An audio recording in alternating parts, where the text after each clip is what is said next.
마태복음 98번째 시간입니다. 마태복음 25장 14절에서 30절까지의 말씀 가지고 안가주망이라는 제목으로 함께 은혜 나누고자 합니다.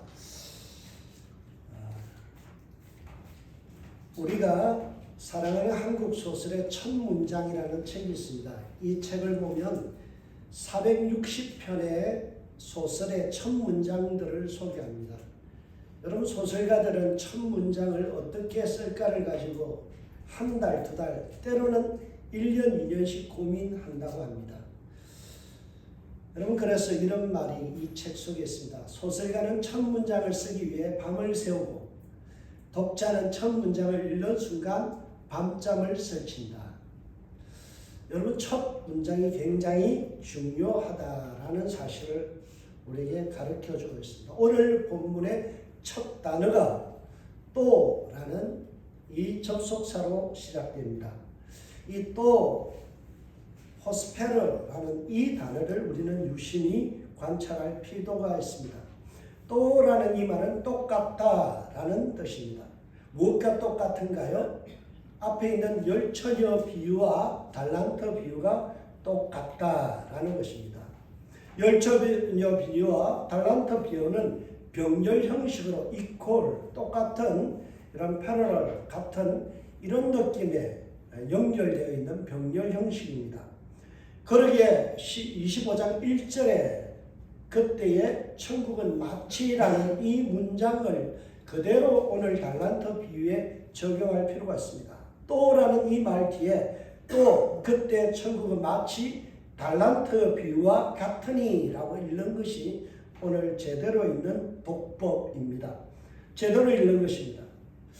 여러분, 달란트 비유를 제대로 이해하기 위해서는 앞에 있는 열처녀 비유, 잘 아는 슬기로운 5처녀와 미련한 5처녀의 결론에 해당되는 내용을 우리가 유심히 볼 필요가 있습니다. 그 마지막 13절의 내용을 보시면 이렇게 되어 있습니다.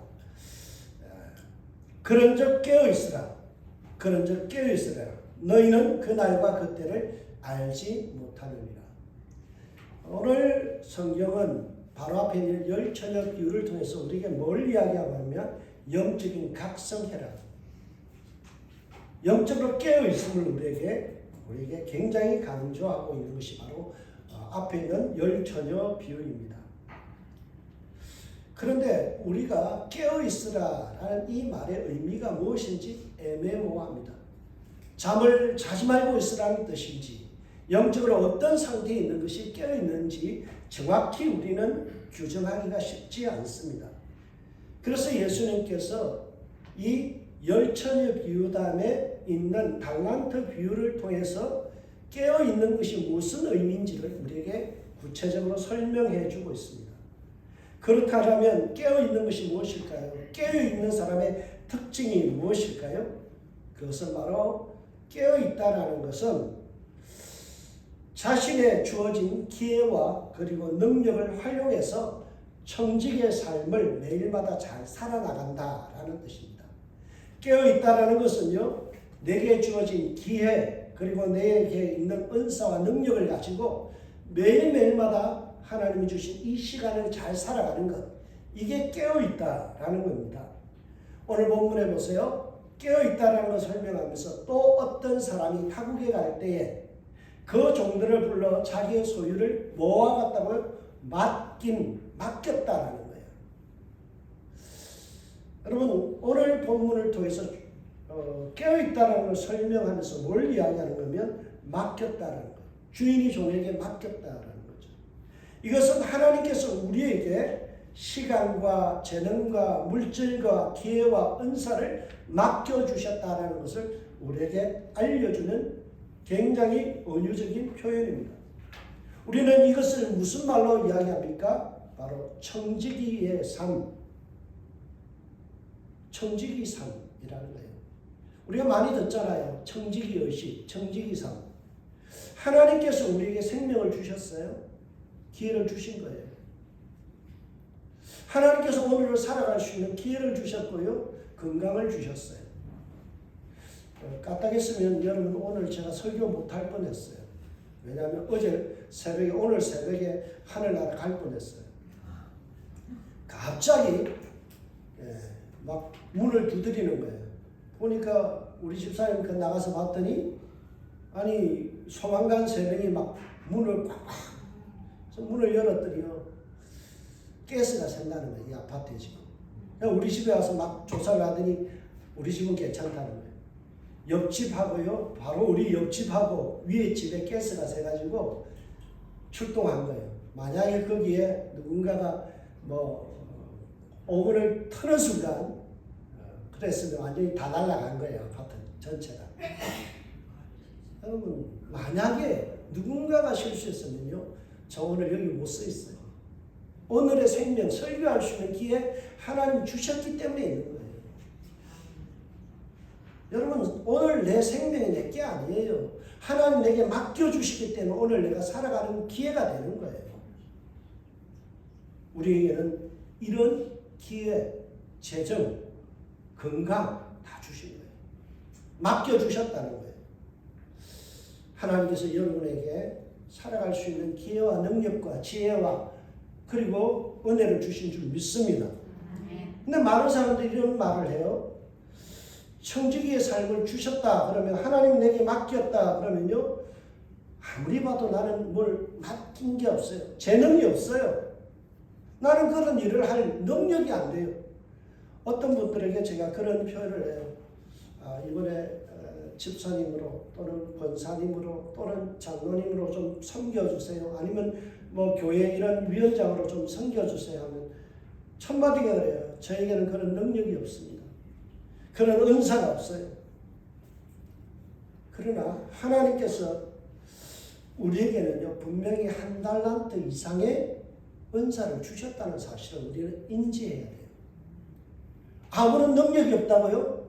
그래서 나온 말이 있잖아요. 군뱅이도 뭐하는 재주가 있다고요? 구르는 재주가 있대요. 한 가지 이상의 구르는 재주라도 주셨다는 거예요. 하나님은 우리에게 1달란트 이상의 재능을 주셨는데 우리는 자꾸만 그래요. 하나님께서 주신 재능 없습니다. 나는 이래봐도 저래봐도 아무것도 할 일이 없어요. 아무런 능력이 없어요. 아무런 어떤 재능과 남들보다 뛰어난 게 없어요. 다 자기가 5달란트가 있어야만 뭔가 할 수 있다라고 생각해요. 하나님은 나에게 구르는 재주라도 주셨는데 그 군뱅이의 재주를 우리는 활용 안 해요. 그러면서 나에게는 능력 없습니다. 나는 할 수 없습니다. 그러죠. 네, 오늘 성경은 우리에게 이렇게 이야기합니다. 아니다. 각각 그 재능대로 한 사람에게는 금 5달란트, 한 사람에게는 2달란트, 한 사람에게는 1달란트를 주고 떠났다. 각각 저 재능대로 주셨다는 거예요. 분명히 우리에게는 할 수 있는 능력이 있어요. 뭔가 구르는 재주라도 있다라는 거예요. 그래서 나는 부족해서 못해요. 나는 늙어서 못해요. 나는 그것을 할 수 있는 어떤 그릇이 못 돼요. 이런 말은 적합하지 않다는 거예요. 주의 종이 기도하고 부탁할 때는요. 그 사람의 그것을 감당할 수 있는 은사와 능력이 있다는 사실을 발견하기 때문에 권면드리는 거예요.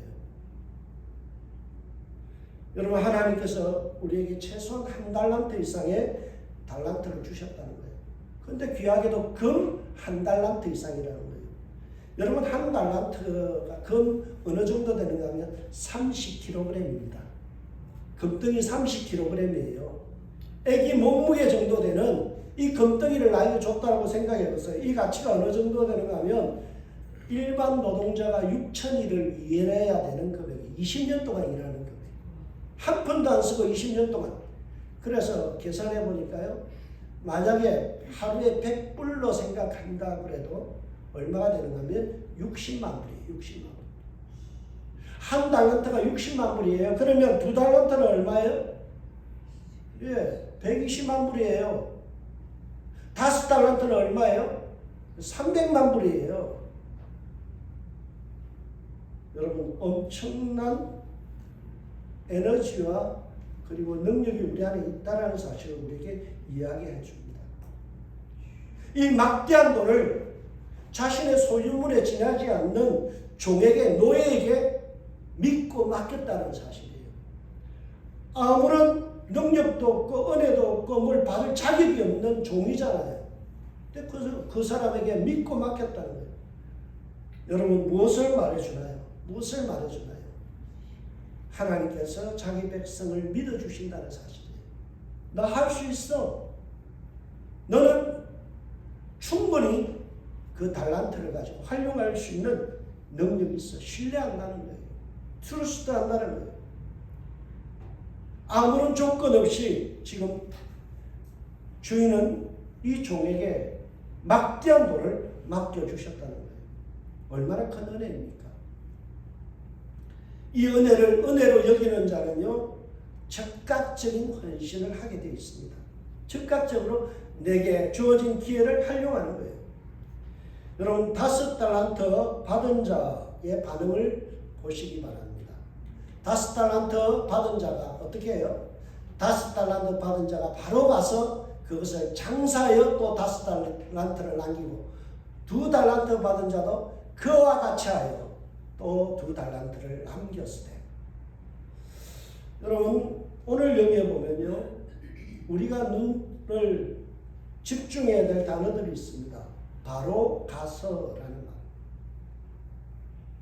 바로 가서. 즉각적으로 주님이 내게 맡겨주신 그 은혜, 나에게 기회를 주시고 나를 써주셨다라는 이 감격 때문에 몰랐어요? 즉각적인 순종을 했다라는 사실이에요. 주인이 어떤 돈을 위임함과 동시에 수행하는 데 있어서 망설임이 없어요. 오늘 본문을 유심히 읽어보면 어떤 사업을 했는지, 어떤 전략과 상수를 부렸는지에 대해서는 조금도 언급하지 않습니다. 다 생략해버리고, 그리고 무엇만 강조해요? 바로 가서 장사했다라는 거예요. 여러분 여기서 가서 장사하여라는 이 가서라는 말이요, 원어적으로 어떤 뜻인가 하면 행동하다, 가서 살다라는 거예요. 이 말을 풀이하면 그러므로 가서 장사했다는 말은요, 즉각적으로 삶의 현장에 들어가서 생산적인 일을 도모했다는 거예요. 인생을 허비하지 않았다는 사실이에요.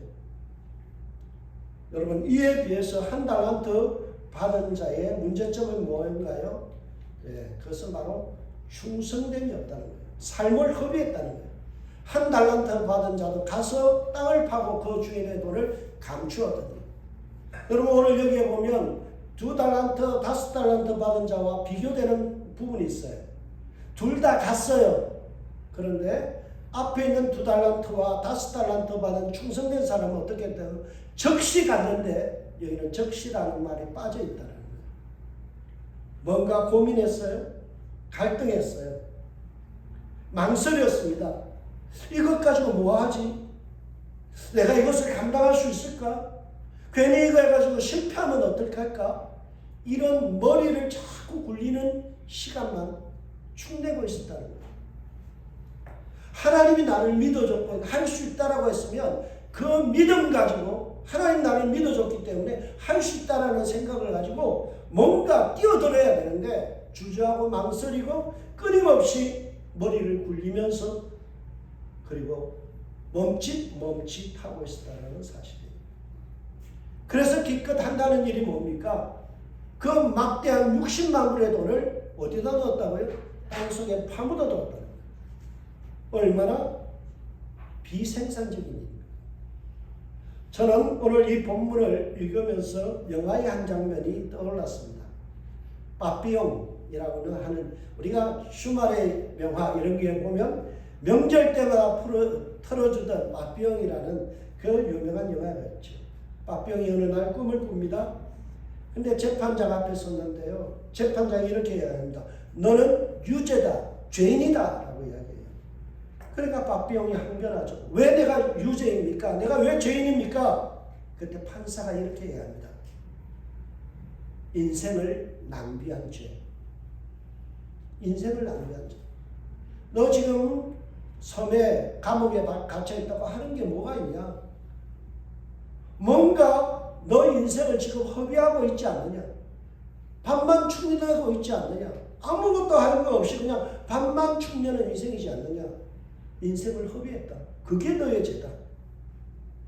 그것 때문에 깜짝 놀라 일어나서 뭘 해요? 탈출을 계획하잖아. 뭔가 내가 인생을 달리 살아야 되겠다. 뭔가를 해야 되겠다라는 작업을 받게 되죠. 저는 한 달란트 받은 자의 문제가 뭐냐? 인생을 허비했다는 거예요. 하나님 나를 믿어주고 투자해 줬는데 내 인생을 가치 없게 만들었다는 거예요. 여러분, 여러분의 인생은 어떻습니까? 때로는 40년, 때로는 80년의 인생을 살아오면서 하나님 내게 주신 지혜와 지식과 건강과 많은 기회가 있었는데 그것 가지고 생산적인 일을 해왔나요? 나이가 늙어 지금 80이 넘었다고 70대라고 그냥 내 인생을 허비하고 있지는 않나요? 우리는 인생을 허비하는 죄를 저지르지 않기 위해서는 내가 살아가고 있는 삶의 현장 그리고 오늘이라는 시간 속에서 우리는 생산적인 일을 해야 돼요. 뭔가 생산적인 일을 해야 돼요. 저희 어머님이 하는 말이 있어요. 썩어지면 죽을 육신, 오늘 뭐라도 해야 된다. 죽고 나면 썩어질 육신인데 뭐 한다고 놀고 있냐고. 그래서 제가 어머님이 몇 살까지 농사를 지었는가 하면 90몇 살까지 농사를 지었어요. 하지 말라고 해도요. 고추 농사 지으시고 다 해요. 내 밥벌이는 해야지. 생산적인 거 해야 된다는 거예요.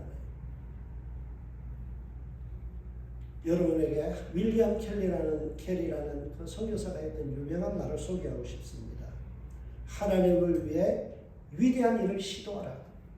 하나님으로부터 위대한 일을 기대하라. 여러분, 이 나이가 어때서라는 노래도 있잖아요. 헌신하기 딱 좋은 나이예요. 나이 80이라고요? 아닙니다.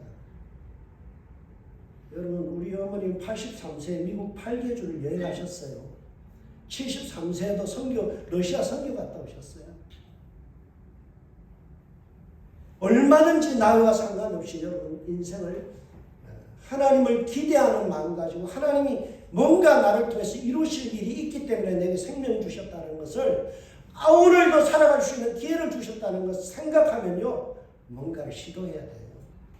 뭔가를 시도하세요.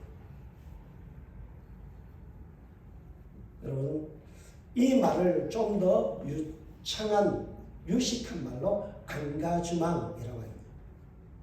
이 안가주망이라는 말은 적극적인 참여라는 거예요. 방관자가 되지 마세요. 뭐든지 주동자가 됐어요. 하나님은 우리의 인생을 적극적으로 살기를 원합니다. 자, 또 이 시간을 통해서 뭔가를 개척하는 삶을 살기를 원해요. 놀면 뭐합니까? 한 푼이라도 더 벌어야지 그러잖아요. 놀면 뭐합니까? 하나님을 위해서 한 가지라도 더 좋은 일 해야죠. 저는 여러분의 삶이 안가주만 뭔가에 적극적이기를 바라요. 하나님이 주신 시간과 기회와 뭔가 할 수 있는 일이 있으면요. 내가 하겠습니다. 주여 내가 여기 있나이다. 나를 보내소서.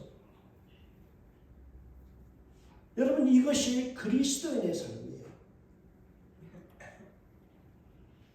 여러분의 삶이 하나님을 위해서 적극적으로 뭔가에 시도하고 개척하고 뭔가 몸부림치는 저와 여러분이 되시길 주님을 축복합니다. 왜 우리가 그러면 이렇게 놀고 먹는 인생이 아니라 허비하는 인생이 아니라 적극적인 인생, 적극적으로 우리 인생을 개척해야 될까요? 그것은 바로 우리에게는 종말이 있기 때문에 종말이 있기 때문에 종말에 뭐가 있어요? 하나님께서 우리를 평가하신다는 거예요.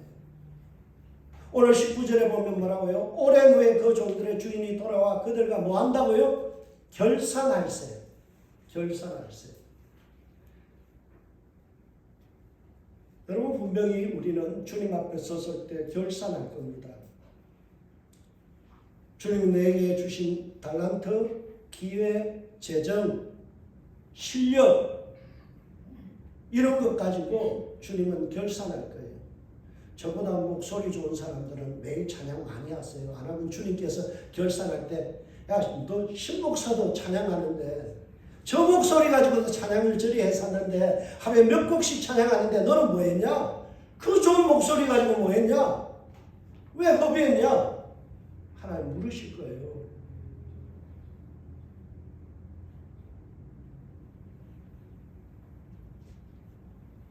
오늘 본문은 우리에게 주님 돌아오시면 결산한다는 사실을 분명히 이야기합니다. 그런데 오늘 본문에 또 한 말씀은 오랜 후에라는 말을 우리가 기억할 필요가 있어요. 예수님의 제자들과 우리에게 주시는 메시지가 뭔가요? 주님의 재림이 임박해 있는 것이 아니라는 거예요. 농텀으로 긴 시간이 주어질 것인데 그 시간 동안에 너는 은사를 잘 활용해야 된다는 거예요.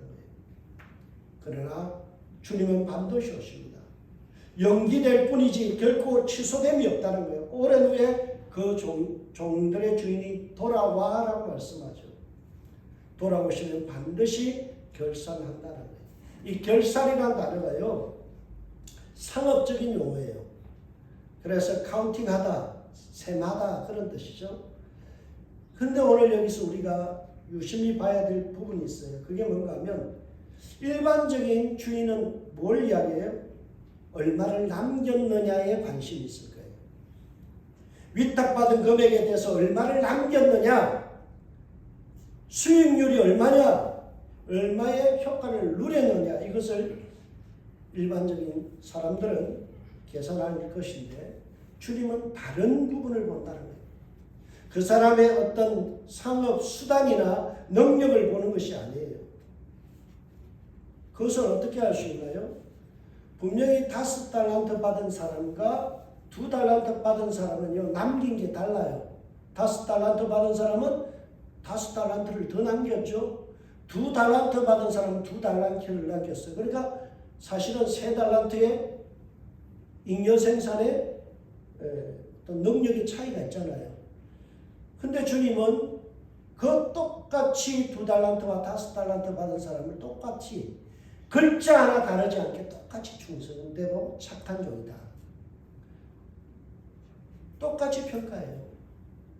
능력제가 아니라는 사실이에요.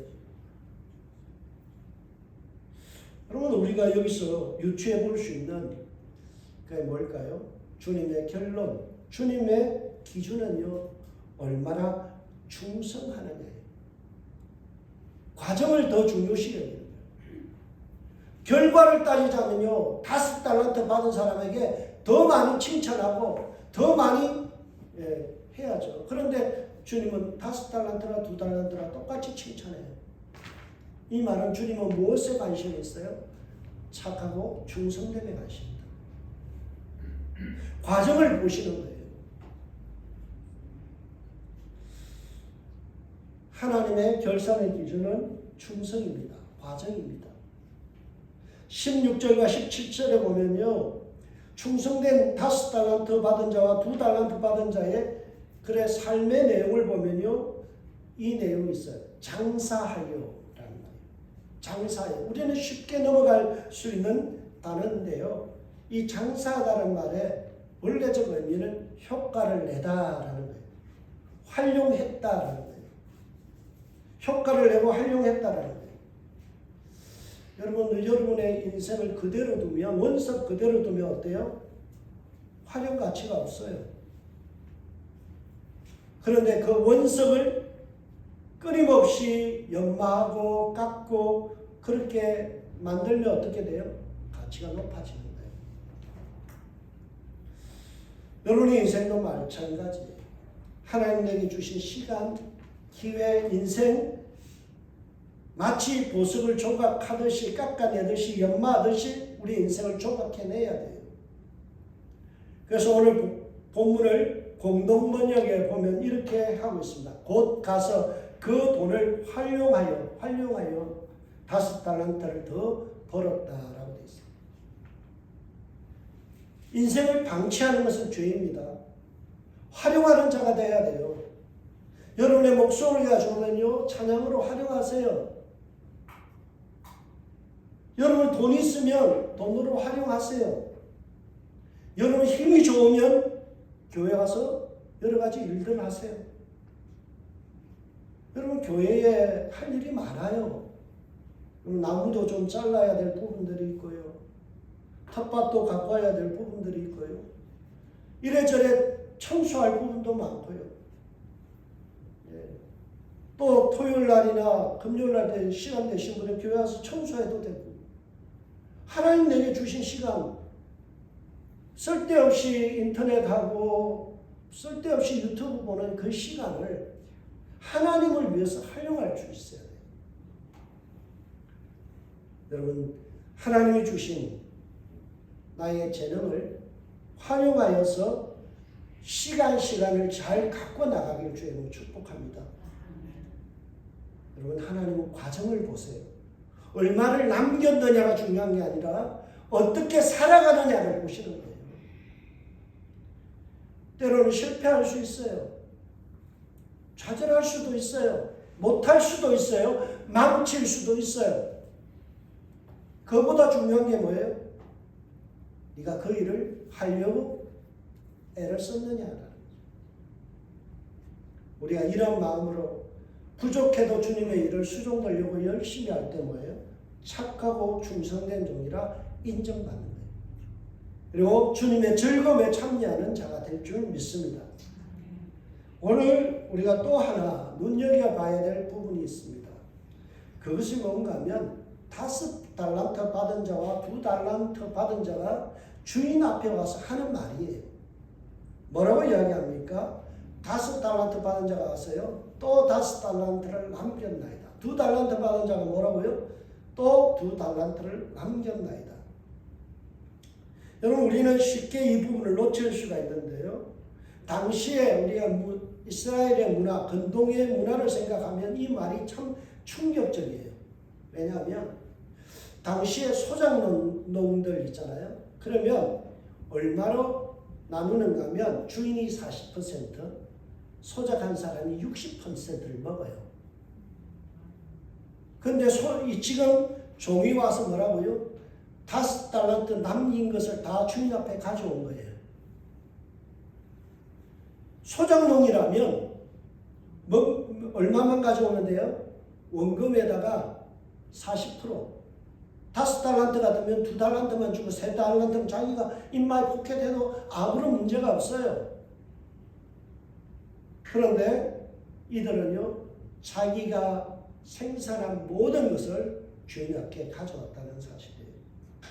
자기의 어떤 자기의 주장이나 권리 주장이 없어요. 자기 지분을 주장하지 않아요. 철저하게 청지기 의식을 가지고 있다. 내가 누구인지를 알아요. 나는 종이다. 나는 주인에게 속한 사람이라는 걸 알고 있는 거예요. 오늘 많은 사람들이 여기서 실수합니다. 하나님 내게 주신 모든 재산, 자녀, 그거 다 주님 거예요. 주님이 주신 건강이고 주님이 주신 물질이고 주님이 주신 자녀예요. 내 것이 아니에요.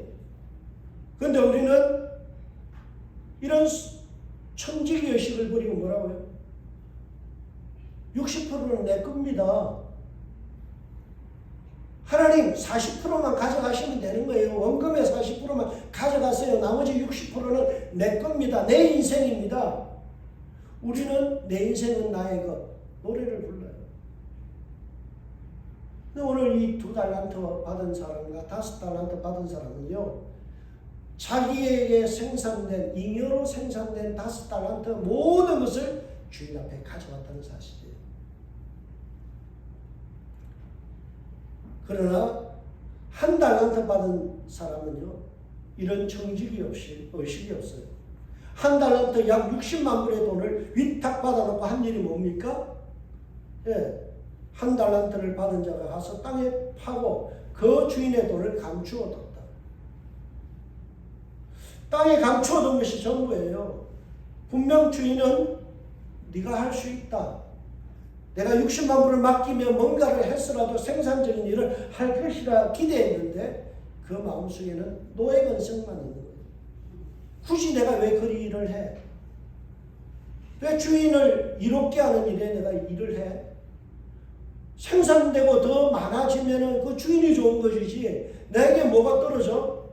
이 마음 때문에 하지 않았다는 거예요. 저는 왜 이 달란트 비유를 보면서 그런 생각을 해요. 과연 우리에게는 이런 마음이 있는가? 청지기 의식이 있는가? 하나님이 영광 받으시고 하나님이 기뻐하시고 하나님에게 뭔가 도움이 된다면 나의 지분을 주장하지 않고 나의 공로를 주장하지 않고 모든 것 하나님 앞에 드릴 수 있는 향유값을 깰 수 있는 마음이 있는가? 그렇지 않으면 나는 한 달란트 받은 사람입니다.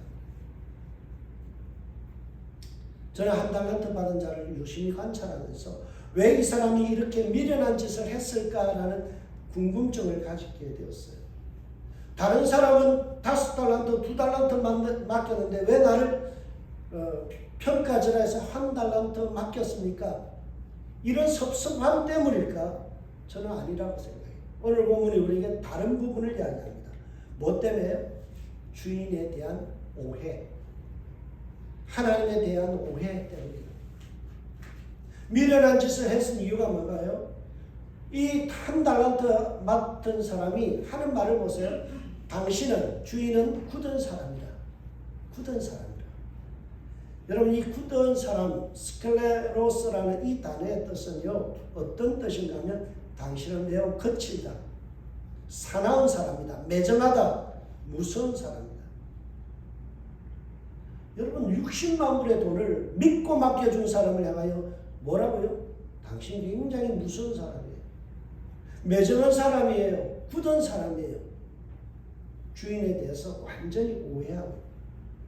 여러분, 여러분에게 누군가가 사업 다 자금을 60만 불을 투자한다고 생각해 보세요. 그분에게 큰절할 거예요. 어떤 분이 와서 나에게 60만 불을 탁 준다면 땡큐. 당장 교회 이전에 막 돈을 보탤 거예요. 여러분, 60만 불의 돈을 나에게 믿고 투자해봐라, 네가 활용해봐라고 하면 정말 감사한 존재 아닌가요? 그런데 한 달란트 받은 사람은 지금 주인에 대해서 오해하고 있다는 거예요. 이것이 가장 큰 문제예요. 피도 눈물도 없는 매정한 사람으로 몰아세워요. 왜 그럴까요? 자기 생각과 자기 느낌 때문에. 우리는 때로는 한 달란트 받은 사람의 마음을 가질 때가 있어요. 하나님 내게 믿어주고 인생의 시간을 주고 기회를 주고 투자해 줬는데 뭐라고 해요? 하나님 왜 이런 거 주세요? 부담스러워요. 하나님 왜 내게 대표 기도 시키세요? 나 못해요. 하나님 왜 나보고 뭘 직분을 맡으라고 하세요? 부담스러워요. 나를 구원시켜놓고 종처럼 부려먹으려고 나에게 이런 거 시킵니까? 이러면서 우리는 항변을 하죠.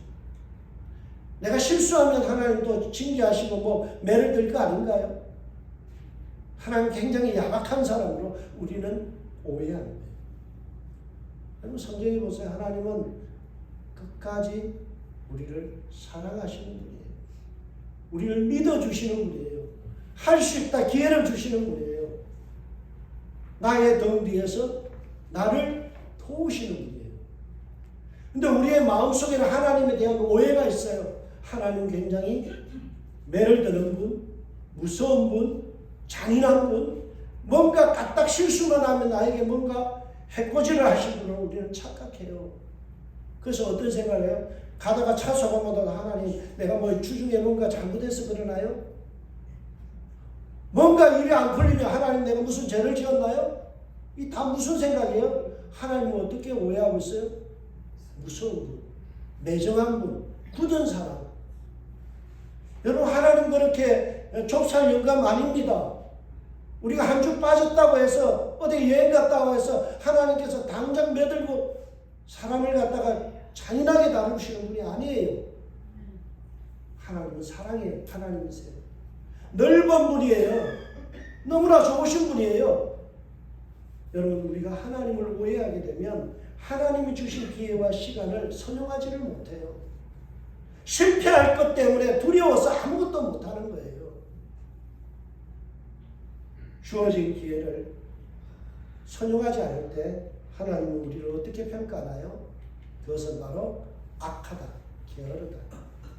악하다는 뜻은요, 무가치 하다, 쓸모없는 인생이다, 게으르다, 미련한 다섯천년처럼 주어진 재능을 하려고 하여 자신에게 주어진 일을 하지 않았다는 거예요. 빠삐용 같은 인생이다. 인생을 허비하는 그런 죄를 저지른다는 거예요. 여러분, 갈라디아서 6장에 어떤 말씀이 있나요? 우리가 잘 아는 말씀이죠. 스스로 속이지 말라. 하나님은 업신여김을 받지 아니하시나니 사람이 무엇이라도 심든지 그대로 거두리라. 여러분, 우리가 뭔가를 주님을 믿고 신뢰하고 시도하면요, 하나님께서 결과를 주세요. 좋은 일을 하게 하세요. 그래서 저는 신앙에는요, 영적인 빈익부익부 현상이 있다고 봐요. 이것을 용불용설이라고 이야기하죠. 사용하면 사용할수록 더 강해지고, 사용하지 않으면 안 할수록 약해지는 거예요. 여러분, 제 친구 목사님이요, 몸이 아파서 설교를 한 2달 쉬었어요. 쉬고 나서 설교하는데요, 한편은 기쁘는데요, 너무 설교하고 싶어서 기뻤는데 한편은 어떤 일이 일어나면 설교를 2달 동안 쉬었더니 자기 안에서 설교하는데 너무 힘든 부분이 있더라고요. 여러분, 기도 안 하고 한 주, 2주, 석주, 넉주 가보세요. 기도하기 너무 힘들어요. 이전에 기도 은사 받아서 2시간, 3시간 기도하는 사람들요, 기도에 줄을 놓고 나면 어떻습니까? 기도가 힘들어요. 사용하지 않으면 않을수록 약해지는 거예요. 그래서 오늘 본문은 뭐라고 이야기해요? 무릇 있는 자는 받아 풍족하게 되고 없는 자는 그 있는 것까지 빼앗기리라. 용불용설이에요. 영적인 빈익빈 부익부 현상이 그대로 일어난다는 거예요. 내가 하나님께서 주신 것을 믿고 내게 주신 은사를 활용하려고 하고 노력하고 뭔가를 창의적인 일들을 하면 더 잘 되는 거예요. 아이고 죽겠다, 아이고 죽겠다, 힘들다, 못하겠다 그러면요, 진짜 못하는 일들이 일어나는 거예요. 영원히 은퇴하고 나무 코트 입고 따뜻한 양지 바른 곳에 누워 있을 수 있어요. 여러분, 오늘 무익한 종을 잡아내가 이렇게 얘기합니다. 어두운 데 쫓겨나 슬피우며 이를 가리고 있습니다. 얼마나 불행한 인생입니까? 저는 오늘 본문을 보면서 우리 인생 정말 하나님이 주신 기회에 최대한 선용하려고 해야 됩니다. 우리 교회와 은샘교회가 오늘 사모가 기도했던 것처럼 정말 가난한 자에게 복음을 전하고 우리가 복음의 사역을 감당하는 교회가 되고 선교하는 교회가 되고 헛헛구제하는 교회가 되기 위해서 우리는 더 열심히 일해야 된다는 사실이에요. 저는 한 달란트 받은 사람의 모습을 보면서 화가 한 분이 생각이 났어요. 그분이 바로 빈센트 반 고흐라는 사람입니다. 여러분 한번 들어보셨죠? 고흐라는 이 화가인데요. 여러분, 이 고흐가 괜히 저는 좋아요. 왜 좋으냐? 이 사람이 PK예요. PK가 먼저 패스트 키즈, 목사님 아들이에요. 우리 중기같이 옆에 앞에 있는 우리 조성우 집사님 같이 뒤에 있는 우리 안장로님 같이 목사님 아들이에요. 근데 이분이 은혜를 받아가지고 화가가 되기 전에 뭐 했는가 하면 탄강 마을에 가서 전도했어요. 광부들과 함께 먹고 열심히 복음을 전하고요. 초라한 음식을 함께 나누고 병자들을 돌보는 일을 했어요. 마치 5달란트 받은 자와 같이 그가 가난한 가운데서도 부족한 가운데서 복음을 위해서 열정적으로 자기 인생을 활용하는 사람이에요. 그런데 그가 그린 그림을 보면요, 이 별이 빛나는 밤이라는 이 작품을 보면 제가 화살표를 하나 해놨어요. 저게 뭐게요? 교회입니다. 하늘의 별은 저렇게 빛나고 달은 빛나고요. 집집마다 창문마다 불빛이 비쳐 나오는데 유독 딱 한 곳 교회만 불빛이 없어요. 여러분 이 고어가 볼 때는요. 교회가 마치 한 달란트 받은 자와 같다라는 거예요. 세상은 열심히 자기 나름대로 세상 사람들은 자기 가정을 밝히고 세상을 밝히고 아름답게 살려고 노력하는데 정작 교회는 한 달란트 받은 자와 같이 아무 일도 하지 않아서 빛이 비춰지지 않아요. 성경은 너희는 세상의 빛이다라고 말씀하죠. 이와 같이 너희 빛의 세상 사람들 앞에 빛이 가여 그들로 너희 착한 행실을 보고 하늘에 계신 하나님 아버지께 영광을 돌리게 하라라고 말씀하죠. 우리에게 주어진 재능, 물질 가지고 말하고요. 헛터구제하고 선교하고 나누라는 거예요. 우리 교회가 그 일을 하지 않으면 뭐예요? 불 꺼진 교회가 되는 거예요. 별이 빛나는 밤에 유독 빛이 없는 곳이 교회가 되었어야 되겠어요? 오늘 본문의 내용을 주석한 베이커 주석의 데이비드 터너가 오늘 본문의 마지막 부분을 이렇게 결론을 짓습니다. 그리스도가 돌아왔을 때 그 날짜를 정확하게 지켰는지를 묻는 것이 아니라 너희가 무엇을 하고 있었는지를 묻는다. 여러분 쓸데없이 종말이 몇 월 며칠이냐 이런 걸 계산할 필요 없다는 거예요. 오늘 보면 달란트 비유를 통해서 우리에게 뭘 이야기한다고요? 너희가 무엇을 하고 있었는지 너희 인생의 과정 속에서 2025년 10월 5일 날 너희는 뭐하고 있었냐? 주님 이거 묻는다는 거예요. 너는 충성하고 있었느냐? 너는 너에게 있는 재능을 가지고 얼마만큼 활용했느냐? 주님 이거 물으신다. 저와 여러분이 오늘 하루 살아가는 날 동안 생산적인 일을 하기 바랍니다.